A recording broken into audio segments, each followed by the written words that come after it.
Hi dear bankers, अगर आप जैब में 2026 की तैयारी कर रहे हो तो अभी हम डिस्कस करने वाले हैं वो कुछ टॉपिक्स जो आप डी प्रायोरिटाइज कर सकते हो। स्किप का मतलब ये बिल्कुल नहीं है कि आप इसको बिल्कुल इंटायरली छोड़ दो, बट डेफिनेटली आप इनको लास्ट के लिए छोड़ सकते हो। इनको बहुत comparatively come time and efforts के साथ कवर कर सकते हो।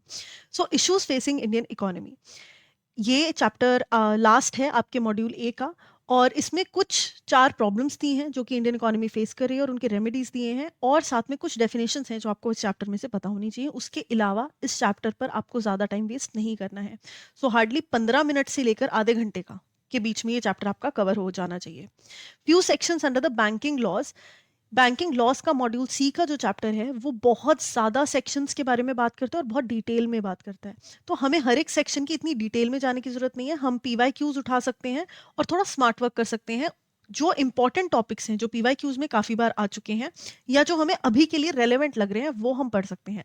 सो CRR, SLR, इस तरह के टॉपिक्स को आप, इस तरह के सेक्शंस को डिटेल में पढ़ सकते हो।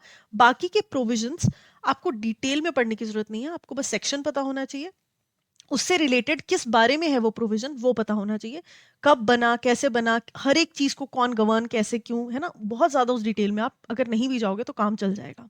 इंडियन बैंकिंग स्ट्रक्चर अगेन एक चैप्टर है मॉड्यूल सी का, और इसमें बहुत सारे टाइप्स ऑफ बैंक्स दिए हैं और पेमेंट सिस्टम्स दिए हैं। ये चैप्टर बहुत इंपॉर्टेंट है, so do not skip this chapter just because the name is reflected here. But आप यहाँ पर जो डिटेल्ड स्टडी है हर एक टाइप ऑफ बैंक की, कब बना, कैसे बना, क्यों बना, है ना, हर एक बैंक की आपको पढ़ने की जरूरत नहीं है। अगेन पीवाई क्यूज देखो जो इंपॉर्टेंट वाले हैं, प्रोमिनेंट वाले। अब शेड्यूल्ड एंड नॉन शेड्यूल्ड हैं, उसमें तो डेफिनेटली आप कुछ नहीं छोड़ सकते, है ना, सब कुछ पढ़ना है। बट अगर पेमेंट सिस्टम की बात करूं तो बहुत सारे टाइप के पेमेंट सिस्टम है, हर एक को बहुत डिटेल में जाने की जरूरत नहीं है। लेकिन इस चैप्टर से रिलेटेड एब्रीविएशंस और हर एक चीज का मीनिंग आपको डेफिनेटली पता होना चाहिए।